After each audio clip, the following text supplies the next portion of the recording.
किन्नर चुड़ैल। गोरखपुर नाम का एक गांव हुआ करता था।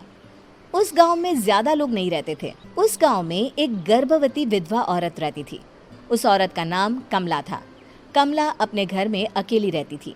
उसके पति की सारी जायदाद उसके नाम हो गई थी, पर सभी गांव वाले उस औरत को मनहूस औरत समझा करते थे और सभी उससे नफरत किया करते थे। एक बार कमला राशन की दुकान पर खाने का सामान खरीदने जाती है। भैया जी, जरा 1 किलो दाल चावल देना। अरे हाय हाय हाय हाय हाय हाय! अरे मनहूस औरत, मेरी दुकान में अपशुगन करवाने आ गई क्या? हैं? चल जा यहाँ से। मैं कुछ नहीं देने वाला हूँ तुझे। भाग भाग यहाँ से, चल जा, निकल। भैया जी, ऐसा मत कहिए। मैं गर्भवती हूँ, मुझे खाने की बहुत जरूरत है। मुझे खाना दे दीजिए। दुकानदार कमला को वहां से धक्के मारकर भगा देता है। तभी कमला रोते रोते उस गांव के किन्नरों के इलाके में आ जाती है। गांव वाले किन्नरों को उसी इलाके में रखा करते थे, क्योंकि वो लोग किन्नरों को पसंद नहीं करते थे और उनके इलाके में रहने से मना करते थे। तो किन्नरों ने उसी गांव में अपना एक इलाका बना लिया था। जब किन्नर लोग देखते हैं कि एक गर्भवती महिला रोते रोते उनके इलाके में आ गई है, तो सारे किन्नर कमला के पास जाकर उसका हाल पूछने लगते हैं। क्या हुआ बहन, तुम्हारी गर्भवती अवस्था में इतनी बुरी हालत कैसे? तुम रो क्यों रही हो? तुम डरो मत, हम तुम्हें कोई नुकसान नहीं पहुंचाएंगे। तुम शांत होकर सब बताओ कि हुआ क्या है। मैं कमला हूँ। मैं गांव के दूसरे इलाके से आई हूँ। 2 महीने पहले ही मेरे पति की मौत हुई है। मुझे गांव के लोग मनहूस मानते हैं, क्योंकि मैं विधवा हूँ और गर्भवती भी। वहाँ के लोग मुझे खाने के लिए कुछ बेचने के लिए भी तैयार नहीं, जिससे मेरा गुजारा नहीं हो रहा था। कोई बात नहीं कमला, हम तुम्हारा ख्याल रखेंगे। किन्नर लोग कमला को एक खाली घर में रहने के लिए जगह दे देते हैं और उसकी देखभाल भी करते हैं।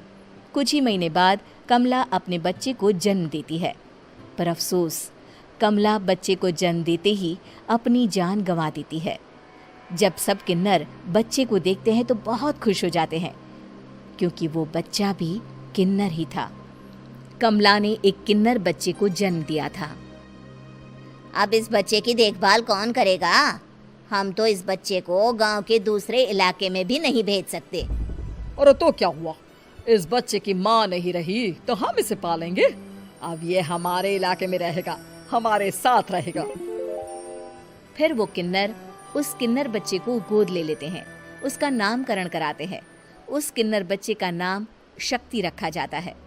देखते ही देखते शक्ति बड़ी होने लगती है। उसके रंग रूप बहुत सुंदर थे। वो बहुत सुंदर किन्नर दिखती है। एक दिन शक्ति एक किन्नर से पूछती है, माँ जी सुनिए ना, ये गांव के दूसरे इलाके में भी तो लोग रहते हैं, तो हम वहाँ क्यों नहीं जाते? हम उनसे अलग क्यों रहते हैं? शक्ति, क्योंकि वो लोग हमारे जैसे नहीं, वो लोग हमें पसंद नहीं करते, इसीलिए हम उनसे अलग रहते हैं। क्यों? वो हमें क्यों पसंद नहीं करते? मुझे एक बार उस इलाके में जाना है। मैं एक बार वहाँ जाकर घूम कर आऊँ। शक्ति, खबरदार, जो तू उस इलाके में कभी भी गई तो अपनी जान नहीं गंवाना चाहती तो उस इलाके में कभी कदम भी नहीं रखेगी, समझी? इतना कहकर वो किन्नर वहाँ से चली जाती है। शक्ति उस किन्नर की बात सुनकर बहुत रोती है। माँ जी, ऐसा कैसे कह सकती हैं? उन्होंने इतनी सी बात के लिए मुझे इतना डांटा।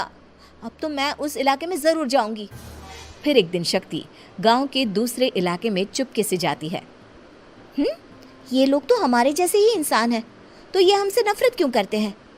जब शक्ति उस इलाके में पहुंचती है तो गांव के सारे आदमी उसके रूप से मोहित हो जाते हैं। वो लोग ये अंदाज़ा नहीं लगा पाते कि वो किन्नर है। शक्ति की सुंदरता देखकर सारे गांव वाले उसकी तारीफ करने लगते हैं। तभी गांव का चक्कर लगाने गांव के जमींदार का बेटा हर्ष वहां पहुंचता है। हर्ष भी दिखने में बहुत सुंदर होता है। जब हर्ष ने शक्ति को देखा तो वो भी उससे मोहित हो गया, और जब शक्ति की नज़र हर्ष पर पड़ी तो वो हर्ष को देखकर मोहित हो गई। आपको पहले कभी इस गांव में देखा नहीं। इस गांव में आप नए हैं क्या? जी नहीं, वो मैं बस। तभी शक्ति बोलते बोलते रुक जाती है और मन में सोचने लगती है, अगर मैंने इनको बता दिया कि मैं दूसरे इलाके से आई हूँ तो वो समझ जाएंगे कि मैं किन्नर हूँ, इसलिए मुझे इनसे झूठ ही बोलना पड़ेगा। शक्ति हर्ष को कहती है, जी हाँ, मैं इस गांव में नई आई हूँ, यहाँ अकेली रहती हूँ। वैसे आप कौन है? आप भी इसी गांव में रहते हैं?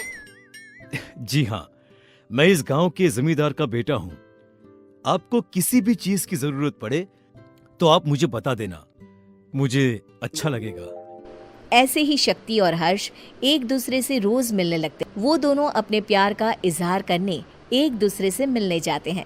तभी शक्ति का पीछा करते करते एक किन्नर वहां आ जाती है। शक्ति, मैं तुमसे बहुत प्यार करता हूँ। मैं तुमसे शादी करना चाहता हूँ। क्या तुम मुझसे शादी करोगी? हाँ हर्ष, मैं तुमसे शादी करूँगी, पर मैं तुमको अपने बारे में एक सच्चाई बताना चाहती हूँ जो मैंने तुमसे छुपा कर रखी है।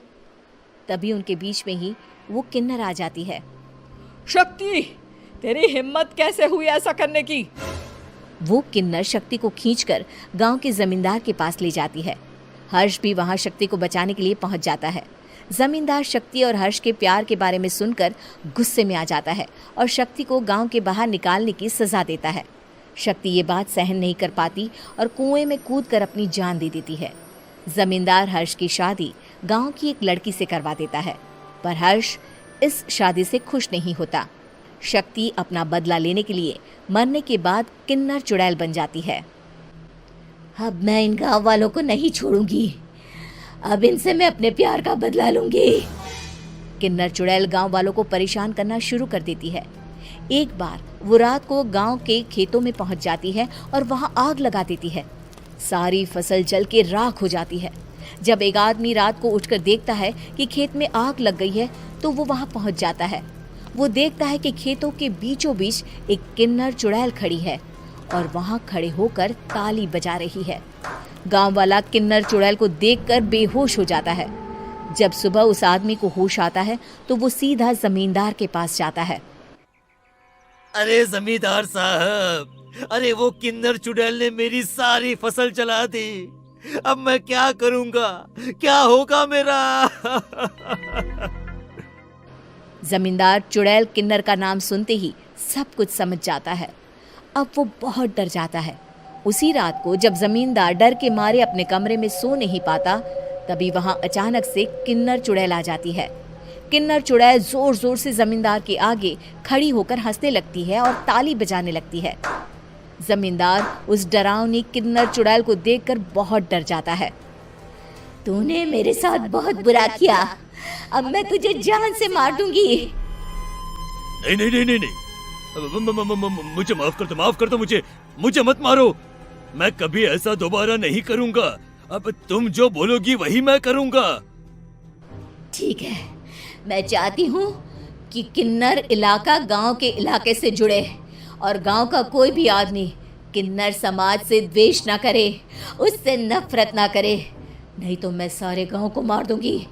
और तुम गांव में एक नया कानून बनाओ कि अगर किसी ने भी किन्नर समाज को हानि पहुंचाने की कोशिश भी करी या इनसे भेदभाव करने की भी कोशिश करी तो उनको कड़ी से कड़ी सजा मिलेगी। हाँ हाँ हाँ हाँ, मैं ऐसा ही करूंगा। तुम जो बोलोगी वो मैं करूंगा, पर मुझे जाने दो प्लीज। तब वो किन्नर चुड़ैल वहां से चली जाती है। गांव का जमींदार किन्नर चुड़ैल का कहा मानते हुए दोनों इलाकों को एक कर देता है और नया कानून भी लागू कर देता है। तब से वहां किन्नर समाज और बाकी गांव वाले शांतिपूर्वक रहने लगते हैं।